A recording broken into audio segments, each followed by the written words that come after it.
Hey everybody, it's Master Gallengeist here, bringing you my review for the movie Ant-Man and the Wasp. And this was a great Marvel movie. Now, it leans more heavily towards the comedic than the action, but there's still good action scenes in this one. This is definitely a comedy first, but that isn't really a weakness because it's done very well and plays to the strengths of Paul Rudd as Scott Lang's character in this. I mean, it works very well, and it actually fits within the whole time frame of what happened with Infinity War. So that gets important more towards the end of the movie. So we begin the movie, and we see that Hank and Hope are talking about, of course, what happened when they went on the business trip. How Janet went down into the quantum realm to deactivate the missile, and how she was stuck in the quantum realm. And how, since Lang was able to get back, he was thinking of trying to find out that if Janet was still alive in that realm. Then, of course, that is then where it's ended from that, and it essentially just gave us kind of an overview of what happened, not happened in the first one, but where these two characters' goal in this whole movie is. It's very centered on Scott and Hope's relationship, but also Hank and Janet's relationship, because the main crux of this is Hank and Hope are trying to get Janet out of the quantum realm, and how they're going to be able to do that. Scott, of course, was arrested in Captain America Civil War. He's been under house arrest ever since, and he's getting really close to being released. How this all links up is he's doing his house arrest and everything. We see kind of some humorous bits of how that is him trying to entertain his daughter while under house arrest and accidentally getting his foot out front, crashing through a fence, and then the FBI agent in charge of his case, Jimmy Woo, coming in there, inspecting everything, making sure everything's alright. How he shouldn't have any contact with Hank and Hope, and that if he does turn him in, it's like, oh, their tech was involved, so they have to be brought in as well. That's kind of fucked up. Okay. But he's doing it, and then he gets this vision that he's in the quantum realm again, and that he sees Janet, and they kind of touch and everything. It's like, well, that was kind of weird. He sees this vision through Janet's eyes of playing hide and seek with Hope.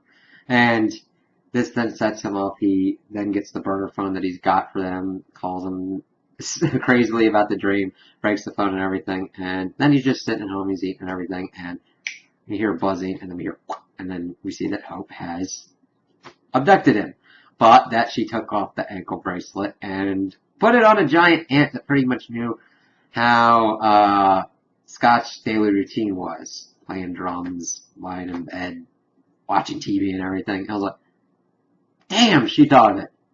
I mean, I'm not saying that she's stupid or anything, like, she knew what you were doing. It's like, okay, well, we've been trying to find Janet, and she takes them to Hank. And of course, they're pissed off because they had to go on the run because of Scott's decision to go and help Cap. And him trying to explain it was pretty funny, but they get there, and he's built this whole quantum tunnel. And they're going, well, it's kind of weird because we're doing this experiment to try and get, well, not experiment, we're trying to act on this hypothesis and get my mother back. And the minute that's turned on, 5 minutes later, we get a call about you talking about my mother. It's like, okay, well, we need more part. We need like one more part to make sure that this works out all right. So, they going over to this kind of deal that they had with Birch. And she's, of course, trying to pay for the part. Birch is like, well, I looked into your stuff in your Hope Van Dyne, and you need to, how about you just work with me? There's got to be some kind of energy thing that you're doing. It'll work out a lot better. And she's like, no, that's not the whole deal. No. Which, well, you can't have this then. So we then get into a crazy fight scene with Hope just whooping ass and taking names. And it's a well choreographed fight scene, and I know that sounds kind of, it's really well done with the superpowers involved, with the shrinking aspect and getting back and growing things as well. The great ability of this film is to fuse both the comedic and the action to be serious but also kind of funny. She enlarges a a salt shaker to block a doorway to stop the guys from getting away with the part that she needs. And her just doing all the crazy shrinking and going through and just whooping ass, like dodging all these things, coming up using blasters. Scott commented on the fact, like, I guess you didn't have wings and blasters for me. And he's like, oh no, I did. He's just like, screw you, Scott. And it was funny because they were talking about, like, you destroyed the suit, right? It's like, yeah, of course I destroyed the suit. But that comes up important later. Because as Hope's trying to get out with the part that they need and leaving the money for Birch, which is kind of cool, she gets taken out by this new person, Ghost, phasing through, and that starts a great fight scene because Ghost's powers are the ability of like phasing in and out of objects, so it's a very difficult villain to fight. And, oh yeah, so Scott has to go in and kind of help her, and they team up pretty well. But the thing is, they had shrunken the lab building as well, and Ghost gets the part and the lab and gets out. It's like, holy crap. So now they're trying to figure out how to track down the lab. We then also get over to Ghost and finding out that she's unstable. Ghost is a very good villain because she's an antagonistic force, but you also have sympathy for her. Because we get into all of her backstory and that Hank is not a very good person to work with. Because when they're going out to try and find the lab, they get into Bill Foster, who is Goliath in the comics, him dropping that him and Hank were working on the Goliath project, and how he got up to a certain feet in height, and Scott's like, yeah, I got up to a little bit bigger. Like, ooh, yeah. And he's going, well, if you had one of the old regulators or whatnot, you could lock on to it that way. Like, okay. And they got to get out before the FBI gets out. It gets there because somebody said that they thought that they saw people on campus matching the description. And see, the thing is, we find out that Bill used to be a co-worker of Hank, and there's another co-worker that was working on the quantum tunnel kind of realm as well. But his went south, and the building was crushing down, and instead of letting him die alone, his daughter Ava, Ghost, ran in as well, and she was the only one that survived, but she was phasing between all these different kinds of realities, and she's being pulled apart. She needs something fast to make sure that she doesn't die. And the things that she does to go to that effect, it's the means versus ends kind of thing. She doesn't want to really hurt people, and she doesn't want to kill people, but she wants to live as well. It's kind of crazy that you have this nuanced villain. It's really great to have like two Marvel movies with really great villains, Thanos and Ghost, because they did a very good job at humanizing her and being like, oh, she just didn't want her dad to die alone, and instead of dying with her dad, she is in this state that she can't interact very well with the world around her, and then getting taken in by S.H.I.E.L.D. and being turned into a killer. And it's just like, holy shit, like, yeah, S.H.I.E.L.D. does some dark stuff as well, and she just wants to live. She doesn't really want to hurt anybody else, but the only way to do that is to suck the quantum energy from Janet to stabilize herself. And she doesn't want to kill Janet, but if it gets in the effect that would happen, she's going to choose her own self-preservation over that. I'm like, wow, it's really hard to be like, I'm like, you're doing some bad things, but I understand why you're doing them. I'm like, I don't condone what you're doing, but I understand. I'm like, yeah, okay. So, Scott, of course, goes, listen, I didn't destroy the suit. Oh, crap. He tries to get into the house, tries to find the trophy that he had hid it in, but, of course, his daughter Cassie Cassie has taken it to school for show and tell. So they have to get into the school, and it's really funny because they're using a new kind of suit for Scott, and the regulator's not working right, and he can't completely control everything, and he gets, like, shrunk down to the size of kind of like about a 5 or 6 year old, and it's just funny how that's going on. They get in, they get the suit, and they're able to get to Ava's house, but they get captured by her. Says, listen, I need you guys to help me. Bill comes in as well, and Hank, funny enough, fakes a heart thing for his Altoids, but all these ants pop out and free them, and they're able to get the lab and all that. So They get out, they're able to set the lab up, and they're able to pretty much get it operational to the point where Janet essentially takes over Scott's body for a little bit, which leads to some hilarious stuff. How Paul Rudd has to act like Janet to Hope and Hank and holding hands and everything, and they got her locked down to a window of like 2 hours. If they don't get to her in those 2 hours, it'll be maybe a century before they can lock onto her again. That works because of quantum fields like that, and fluctuating of everything that she's doing. Yeah, it would work that way. Granted, it also helps with the movie, but okay. You don't like that. So he's there, of course, needs to be a wrench thrown into this. So Luis calls and really needs help with doing the sales pitch that they need because they are bankrupt and they need this new security deal. Otherwise, they're all screwed. They're like, fine, Luis, come over here. Of course, Birch gets to him, uses truth serum, and we get this great scene where he's like explaining his whole relationship with Scott, and Birch is like, "Oh, tell me where his physical location is." So Luis gives that to him, but Ghost gets that information first. So what does Birch do? He decides, okay, he's got an FBI informant. He just sticks the FBI on them. I'm like, damn, that's smart. There's some really good kind of tactical play going on here. I'm like, yes, it's more of a comedy. The funny is the more integral part, but I'm just like, this, okay. And he's going, then I'll just take it from them. It'll be easier that way. I'm like, that's actually not a bad idea. Of course, Scott owns up to what's going on. It pisses them off. They shrink it up, but Scott has to get home to make sure that he can get in fast enough to make sure that he doesn't get screwed over by the house arrest.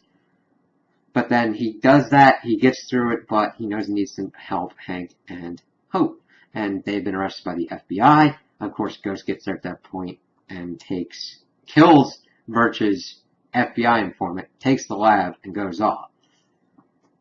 She, of course, sets it up and is getting ready to kind of suck it off and just suck off the energy from Janet.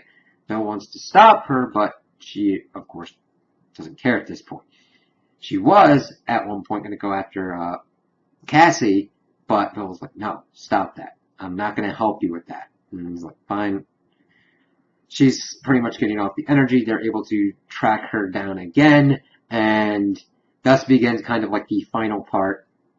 They know they've only got a certain amount of time, so they decide to kind of break it off into a couple pieces, in a couple teams, and they get Ghost out. Hank gets in and is able to get into the quantum realm. They shrink the lab because Scott's pretty much been distracting Ghost, and starts off this car chase with Hope and Luis and Birch riding on back. And then we just see Ghost doing some kick-ass stuff as they're all fighting over the lab. Birch eventually is able to get a hold of the lab, but not before they kind of crash Hope and Luis, and Hope has to go off, and she's the only one. She's got everything going on with the Wasp outfit, but Luis is kind of stuck there, but he's got the remote for the lab because they kind of remote locked it. So he's got to take this other car out of the Hot Wheels thing, and he's going, shrinking and growing as well. It was just an intense, crazy scene. What happens is Lang is able, he grows to like a giant size and is chasing after Birch and is able to get the lab eventually and get it on the dry land, but he's stuck in his giant state and losing consciousness. Hope's able to help him out and get him up in enough time, but they get to the part where they unleash the lab pretty much downtown. Luis and his people are able to capture Birch and them and have them confess their crimes. That helps out with the security exchange. And Hank has gone through like the tardigrade realm, gotten in the sub, into the quantum realm, and has found Hope. That's like going on throughout everything as well, but he's like going crazy and phasing out, but Janet gets there and kind of stabilizes him and like, alright, let's go home. And Michelle Pfeiffer does a great job as Janet Van Dyne.